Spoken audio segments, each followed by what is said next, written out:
Welcome everyone to the deep dive. Today, our mission is really to unearth the fascinating story of Ed Faron. He's a pivotal figure, maybe lesser known to some, in a pretty specific world. Yeah. And here's where it gets really interesting. Our source material for this, it's unique. It's not some polished biography, no. We're drawing from a raw, totally unedited transcript. Yeah. It's from a YouTube video featuring someone who knew Ed Faron really well, a close associate. Yeah, it's very much an insider account. Exactly. And that gives us insights you just wouldn't get anywhere else.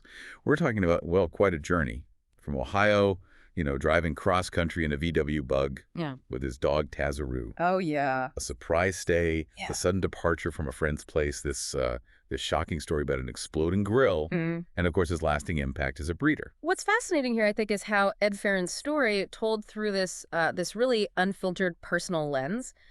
It's not just stories. It becomes this testament to, personal passion, resilience, and the power of, integrity. Within that very specialized community, it gives us this rare sort of authentic glimpse into the practical side, the dedication it takes to be a really committed breeder. Okay, let's unpack this then. Let's start Ed's story right at the beginning. Back in Dayton, Ohio, from pretty early on, he was involved with dogs. And one of his significant early dogs was Tazaru, a Zebo-bred dog. Zebo-bred. That's important lineage. Definitely. For those maybe not familiar, Zebo-bred points to a really respected, kind of old-school line known for specific traits, and Tazaru was apparently a strong example. And his move to North Carolina, it actually started with a letter. A letter, yeah. Yeah, Ed wrote to Bob Stevens, just said, he wanted to relocate. And what's interesting here is Stevens, who was a big deal in the community, he connected Ed to the speaker in our source material. And that person, in turn, set Ed up initially with Bobby Hall. It just shows you how tight-knit that world was, how connections really opened doors. And what a trip that must have been. Leaving California, packing everything, Tazaru included, into a Volkswagen Bug. Wow. And driving that Bug all the way across to Tomball, Texas, to Bobby Hall's place. I mean, just picture that. Yeah, quite the road trip. And he was only at Bobby Hall's for maybe a few days, possibly a week, tops. And it was during that short stay that Bobby Hall made that famous remark. Oh, yeah? He said, "Son, I think he's got hinged teeth." Hinged teeth. What does that? Well, in that world, it's kind of like a tongue-in-cheek compliment for a dog. It refers to an exceptionally powerful or maybe a particular kind of bite, a really valued trait in certain lines. Ah, okay. So a memorable first impression then. You could say that, definitely. So from Texas, Ed eventually gets to North Carolina. Now, this is really intriguing because contrary to what Ed himself wrote later in his own book, he actually lived at the speaker's house, a big country place, for several months, the source says, in a guest room. Now, given that, he edited his own story, what does that tell us about how people frame their narratives, especially in these kinds of communities? Well, that's a great question because Ed choosing to just leave out this whole significant period, it's not just a factual thing, right? It's a fascinating insight into how even really personal histories get shaped, edited, maybe to present a certain image, or maybe just because some messy chapters don't quite fit the legacy you want to leave. Makes sense. And during that time at the speaker's house, Ed set up a small yard. Got about 4 or 5 dogs from different people. He really benefited from the fact the speaker had, plenty of land, as he put it, gave him a real start. So things seemed okay for a few months, but then there was a dramatic exit. Our source says he came home one day, the speaker did, and found Ed just sitting in the living room, not walking his dog, Bolero, like he was supposed to be. Oh. Yeah. And the speaker, in his own words, just lost his temper and flipped out, kicked Ed right out of the house. Pretty abrupt ending, huh? Very abrupt. But what's really telling, I think, is that even after that blow-up, the speaker actually helped Ed find a new place. Really? Yeah, a log cabin owned by some mutual friends, and it was conveniently located, just 2 blocks down the road from the speaker's own house. Wow. And just like his time living at the speaker's place, Ed also kind of omitted this period from his book, too. It just reinforces that whole idea, doesn't it? Selective memory in personal stories, focusing on certain parts. Okay, so let's picture this log cabin then. The source described it as barren. Right. No electricity, no plumbing. But it had a cool spot, apparently, and it was located right on the corner of the road. The source even joked you could practically, throw a beer can from the road into the dog yard. It was that close. Yeah. And what's fascinating here is how quickly Ed started accumulating dogs during that time. This was late 80s North Carolina. Dogs were pretty available back then. And cheap, like 50, maybe $100. Wow, really? Yeah. So Ed's yard just exploded. It went up to, like the source said, like 50 dogs, sometimes 50, even 60 dogs right there by the road. And he had some good ones even then. He had a little gator pretty early on, shows he had an eye for it even back then. You'd think, though, yeah, having that many dogs so close to the road and the speaker living just 2 blocks away, admitting he sure didn't like that shit. Right. You'd expect trouble. Exactly. But the source specifically says Ed never had no trouble there. That says something, doesn't it? Right, about him. Or maybe just the local vibe then. It really does. And beyond the dogs, you know, the source gives us little glimpses into his social life then. He was apparently a regular at pig pickings, those classic Southern barbecues. Oh, yeah. Definitely enjoyed his beer, Budweiser specifically. Budweiser. Yep. And he'd occasionally smoke a little weed, but the source was clear. Like, he wasn't a heavy user or anything, just part of the scene. Okay. So here's where it gets really interesting. The most memorable story from this whole log cabin period. The exploding grill incident. Ah, yes. Ed decides he's going to cook some chickens on a spit over a fire in a 55-gallon drum. What could possibly go wrong? Famous last words, right? Well, the mishap happened because Ed used an accelerant to get the fire going faster. Lighter fluid? Or the source kind of implied it was gasoline or something like it. Anyway, this stuff vaporized inside the drum. Boy. And when he threw the match in, whoosh, it was a chemical reaction and explosion. The source described it going off like a jet engine. Jeez. The force must have been incredible. And the sound, too, probably. So the immediate aftermath for Ed, it sounds incredibly painful. The flames, and this is a direct quote from the source, burned every fucking hair on his face off. Eyebrows, mustache, his hairline, gone. His whole face was just red. Looked like second-degree burns. Yeah. Just imagine that pain. Yeah, awful. And here's the kicker. No running water at the cabin, right? Yeah, no plumbing.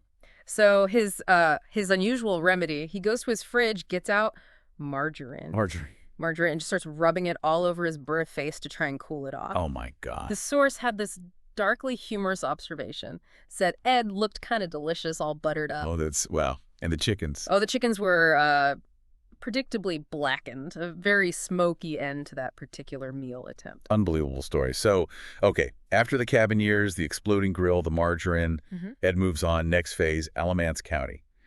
And there, he teams up with, as the source put it, them boys from West Virginia, Bailey and Mark Gill. Right. And what's fascinating here is their initial group name or identity. The source wasn't totally sure, thought maybe it was Crazy Side or possibly the Hillbillies.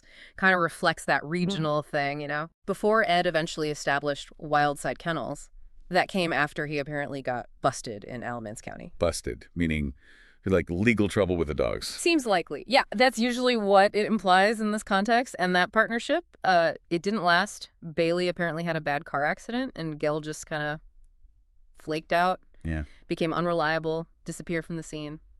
So Ed then makes another big move, up to the mountains. And this is where he acquires Hollingsworth's yard and dogs. But our source notes that Ed didn't seem to have as much success with those particular dogs as, say, Lester Hughes did. Who got more out of that same bloodline? What does that tell us about, you know, the subtleties of breeding? It's not just the dogs you have. Exactly. That's a crucial point. It really highlights that just owning good bloodlines isn't the whole story. Right. The real skill is in how a breeder works with them. It raises that important question about, you know, a breeder's real mastery. And Ed Faron's core breeding philosophy, what he really stuck to, it had some key principles. First, his honest approach to pedigrees. Never fudging them, never exaggerating. It seems important. Very. And he was a forward thinker. He was always breeding forward to nice individuals, meaning he looked at the actual dog in front of him, its traits, its potential, rather than just breeding backwards on his pedigrees or, you know, just breeding the paper. Breeding the paper, meaning just relying on famous names in the ancestry. Precisely. Without really looking hard at the individual dog, Ed consistently showed he had a really keen eye for those individual dogs. That's a rare talent. So, okay, to illustrate that, there's this story about the Bandit dog. Our source visited Ed's place up in the mountains, right? And saw that Ed had taken a lot of Snooty and Chinaman females. Yep, specific, respected foundation lines. Right. And he'd bred them back over Rascal blood, another line. And the result was the yard looked like a yard full of Pedro Snooty dogs, meaning those specific traits from Snooty and Pedro lines were just stamped all over the offspring. Very recognizable. This has been quite a sight for someone who knew those lines. Oh, definitely.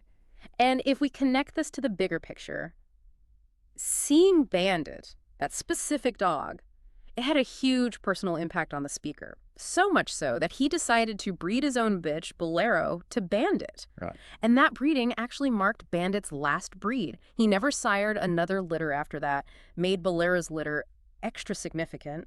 And from that key breeding, Ed went on to produce a lot of great dogs from Bandit. Really cemented his reputation further. So what does this all mean for his lasting impact? Well, reports are he's still breeding dogs today. Still at it. Yeah. And he's widely recognized, isn't he, as a prolific breeder of the North Carolina bloodlines. His influence is definitely still felt. Absolutely. And summarizing his character, based on our source, he consistently comes across as a good guy, always real honest, funny. The source called him a solid dude, reliable, dependable, and a game guy, which in this context kind of means someone willing to step up, take on challenges, stand by you. Fundamentally, just an honest person. And apparently super helpful, too. Described as one of those take your shirt off your back guys. He was your guy if you needed connections, like getting deals from the rent-a-center or finding cheaper dog food from Pet Go Round. He really looked out for people. He did. Now, what's fascinating here, too, is the nuanced view of his career. Our source genuinely believed Ed had an opportunity for greatness in dog contests, these competitive events testing specific traits, but that Ed ultimately chose not to really pursue that path heavily. And kind of humorously, the speaker even took responsibility for Bandit not getting his registered merit status. Oh, yeah. What's that?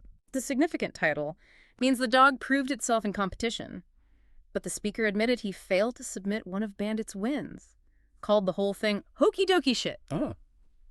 Hokey dokey shit. Just a silly oversight then. Pretty much. Just one of those things. But it really underscores Ed's skill and, maybe more importantly, his integrity in breeding.